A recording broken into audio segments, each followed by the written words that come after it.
Google Calendar is one of the best ways to communicate amongst the office, and I want to show you some ways to kind of get started. So here we are. We're logged into our email account, and we're going to come up here to the very top, up here, and we're going to see Calendar. Another way to get to it is by going to calendar.yourdomainname.com. So I've also installed it that way as well. So we're going to log in real quick to Google Calendar. All right, so the first time that we get started, we're going to come up to a little screen that says this. And so we're just going to set our time zone, and there we go.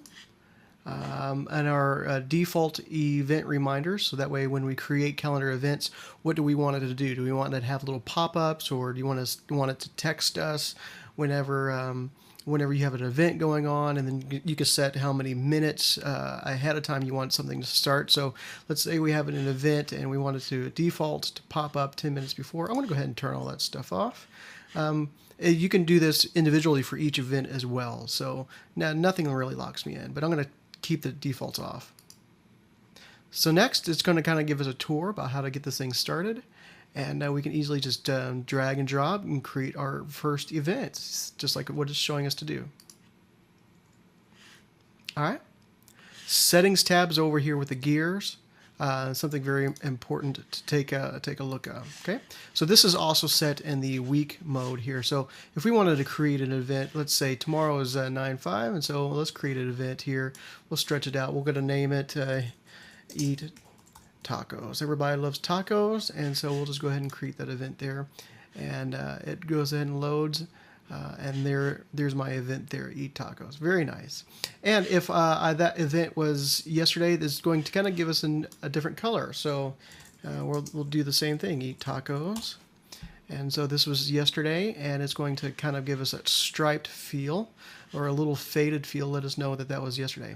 Now let's go to today. If you wanted to look at today, this red line means this is exactly what time it is right now. So it is 1:36 my time. So this is the week view. Let's go to the month view. By far the month view is always my favorite. That's my default. You can change the default within the settings, which is the gears. And if you ever want to create an event, it's pretty simple. Just add the time to it. So meet with mom, and we're going to make that at 2 p.m. right there. And it goes ahead and loads the time. So I have the time right there, 2 p.m., a meeting with mom. We can also edit this event. So where we're going to Taco Bell. All right, there we go. We can add a little description if we want. And so that's it. We could change event colors and do all types of stuff. Here's the reminders I was talking about, where we can have a pop-up or email. I can have an email to me, how about 2 days in advance, just kind of give me a reminder. Maybe it's my anniversary. I have a little note there.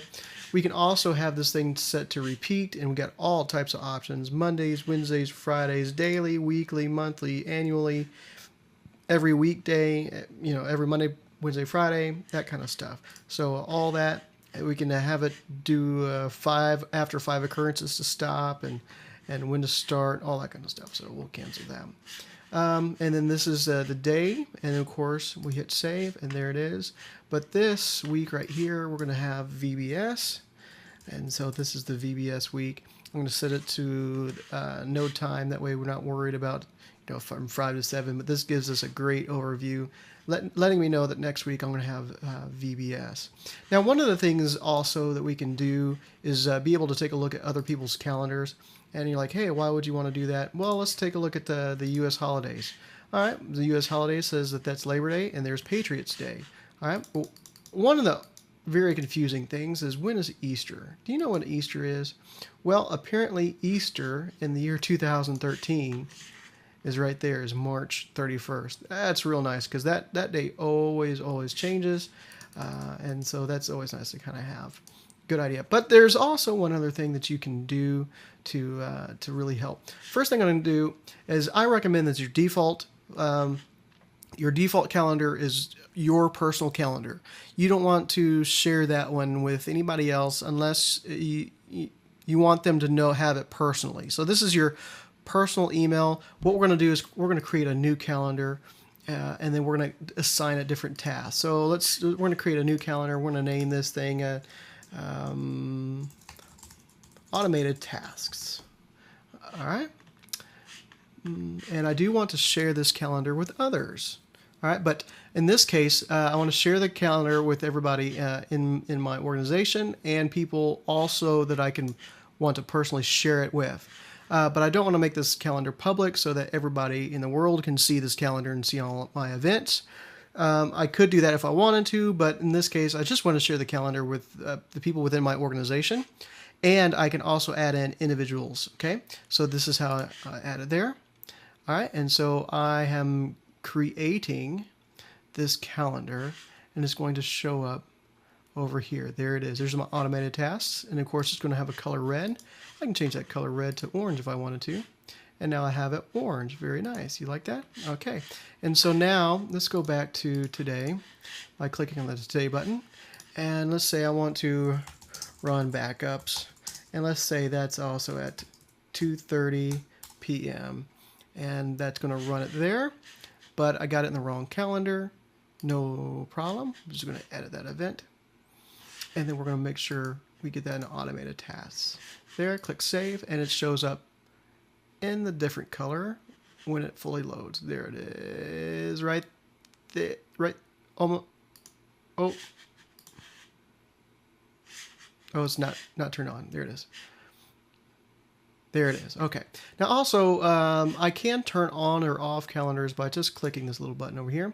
There it turns off all my automated calendar. There it is. And then contact birthdays if I have any, U.S. holidays. Let's get all that stuff off. Yeah, there it is. And what I want to do is I just want to print that one right there. Okay, so it just you want to print, you just hold down Control P. This brings up our little print options menu, and that allows us to print this one calendar. So I hope you might find that a little handy. So something we really enjoy. Pretty nice. Okay, last but not least, I want to show you how to share your calendar. So I want to get Rachel. Rachel is my wife, and she also has an email address here. So we're going to add her calendar right down there, and it is loading. Now, if she has that default on that says that she wants to share her calendar with everybody else, well, then that means her calendar automatically shows up right here. And so there is her calendar on, and of course we don't see anything. So let me go see if I can't get Rachel to add in an event.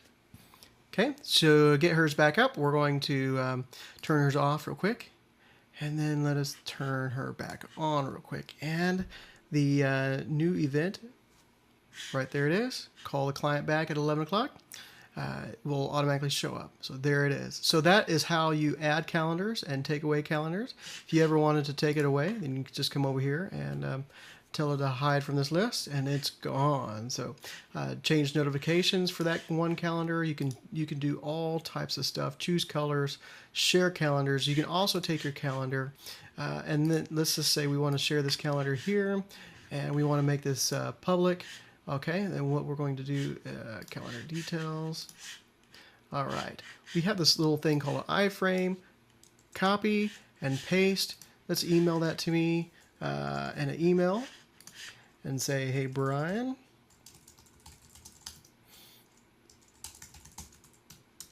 you're going to paste that code to me, and then I will take that code and display it on my own on your website if you wish me for me to. So that allows me to put one of your calendars online, and anytime you change it within your calendar program, it changes on your website. So that's exactly how you do that. All right, if you guys have any questions, feel free to let me know.